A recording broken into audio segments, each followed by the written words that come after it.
Herkese merhaba. Bugün scuba dalışa meraklı olanlar için bir video hazırladım. Scuba dalışı yapmak isteyenler hangi malzemeleri alması gerektiğini sıklıkça soruyor.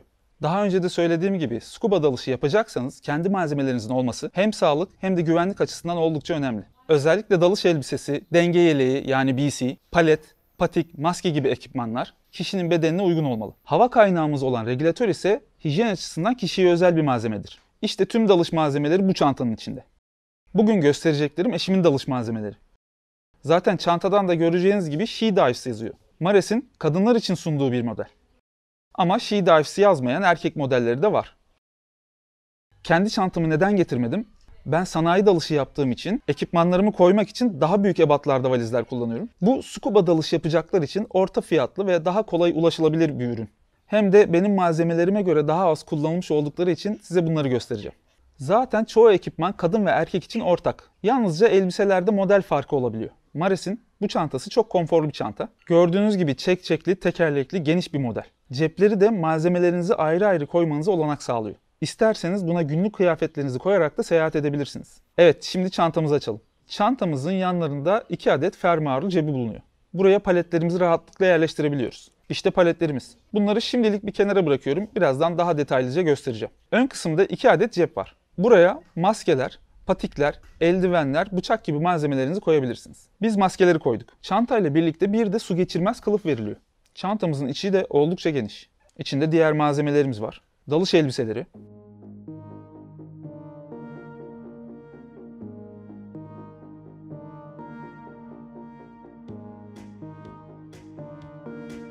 regülatör çantası,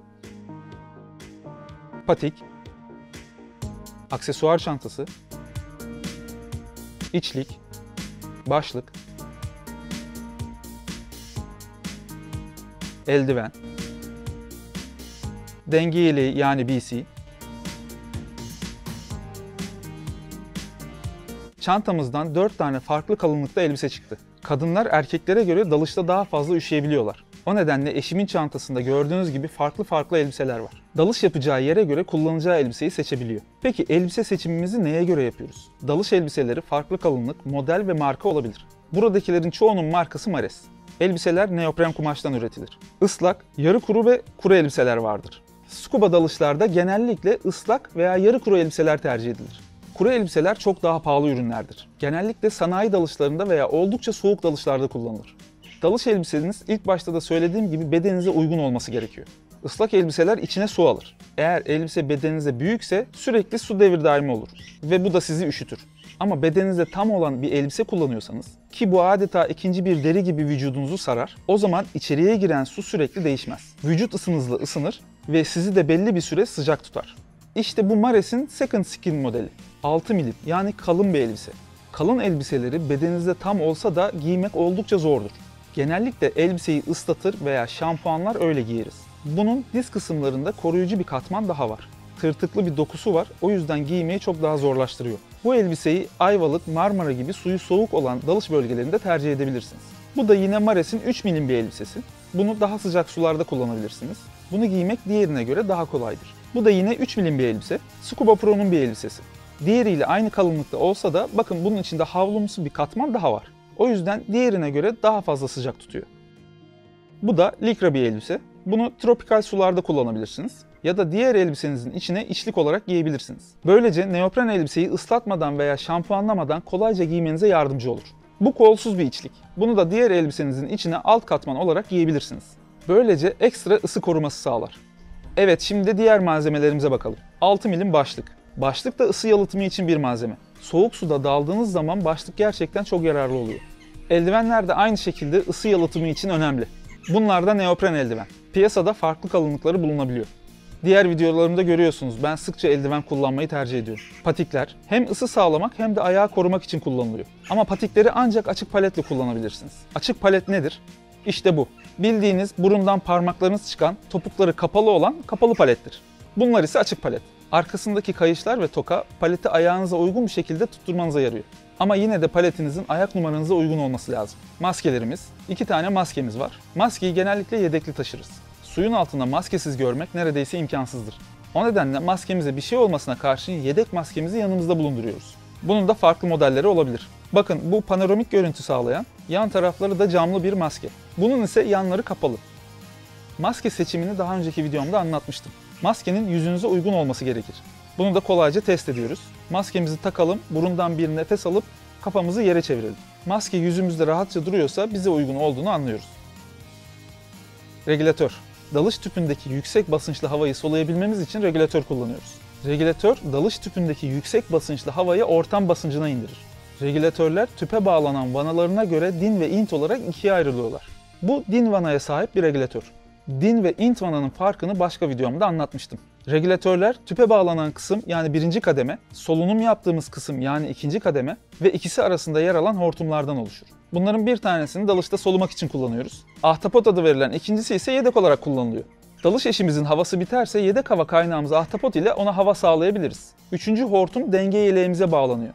Bu da dalış sırasında yeleğimizi şişirmemize yarıyor. Birinci kademeden çıkan bir diğer hortum ise yüksek basınç hortumu. Bunun da diğer ucunda tüp hava göstergemiz ve pusula bulunuyor. Derinlik göstergesi de burada yer alabilir. Dalış boyunca buradan tüpümüzde ne kadar hava kaldığını rahatlıkla kontrol edebiliyoruz. Denge yeleği BCD, İngilizce Buoyancy Control Device teriminin kısaltmasıdır. Türkçe karşılığı ise yüzerli kontrol cihazı anlamına gelir.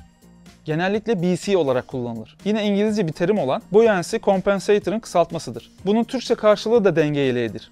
Temel görevi dalıcıya yüzerlilik sağlamaktır. Regülatörü anlatırken söylediğim gibi regülatöre bir hortum vasıtasıyla bağlanır.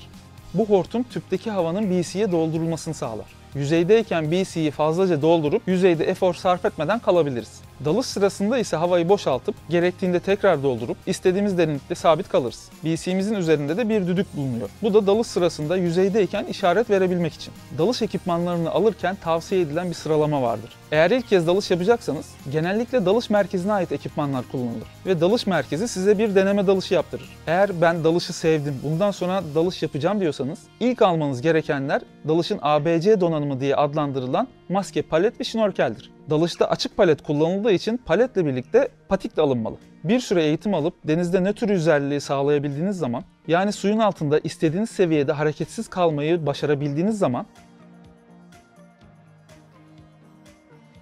kendi dalış elbisenizi alabilirsiniz. Elbisenizin çabuk yıpranmaması için bir tedbirdir. Bir yıldız dalıcı olduktan sonra ben dalışta ilerlemek istiyorum derseniz, BC, regülatör ve dalış bilgisayarınız ile dalış çantanızı bir nevi tamamlayabilirsiniz. Burada gördüğünüz gibi dalış ekipmanlarınızı dalış seviyeniz ilerledikçe ucuzdan pahalıya doğru almanız tavsiye edilir. Tüm bunların yanında dalışta başka ekipmanlar da kullanıyoruz. Su altında herhangi bir yere çapariz olma durumunda kullanmak için dalış bıçağı, gece dalışları için bir de fenerimiz var. Dalgalı veya akıntılı bir bölgede dalış yapacaksak ve dalış bitiminde bulunduğumuz noktadan bir bot bizi gelip alacaksa ona işaret verebilmemizi sağlayan bir deko şamandırası kullanıyoruz. Bunu dalışta suyun altındayken açıp içine yedek hava kaynağımız olan ahtapottan hava basarak şişiriyoruz ve böylece hızlı bir şekilde yüzeye fırlıyor. Yüzeyde kolayca görülen deko şamandırası ile yerimizi bota bildirmiş oluyoruz. Çantamızda suni teneffüs yapmak için kullanılan bir ilk yardım maskesi de var. Bunu kullanmak için ayrıca bir eğitim alınması gerekiyor. İlk yardım eğitimi almış bir kurtarma dalgıcı bunu dalış sırasında denge yeleğinin cebinde taşır. Dalışta meydana gelebilecek bir kaza veya suda bulunabilecek bir baygın dalıcıya daha tekneye ulaşmadan hala denizdeyken suni teneffüs yapmak gerekebilir.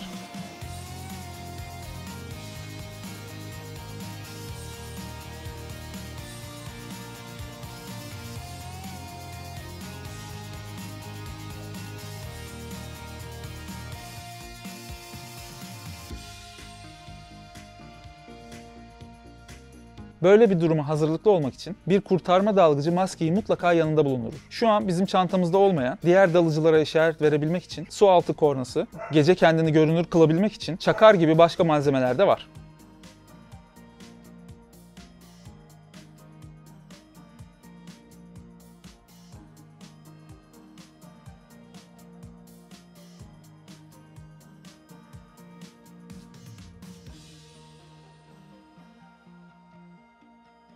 Bunlar da oldukça yararlı malzemeler. Bizdekiler bozulduğu için şu an yok. Ama dalışta yanımda bulundurmaya mutlaka gayret ediyorum. Evet, dalışa başlamak isteyenler için çok fazla alternatif marka ve modelde olan bu ekipmanları almadan önce detaylı fiyat araştırması yapmanızı tavsiye ederim. Özellikle regülatör seçiminde yedek parça temini kolay olabilecek bir marka seçmekte fayda var. Umarım sorularınızı yanıtlayabilmiş, merakınızı giderebilmişimdir. Şimdiden herkese iyi dalışlar dilerim. Sonraki videolarda görüşmek üzere. Hoşça kalın.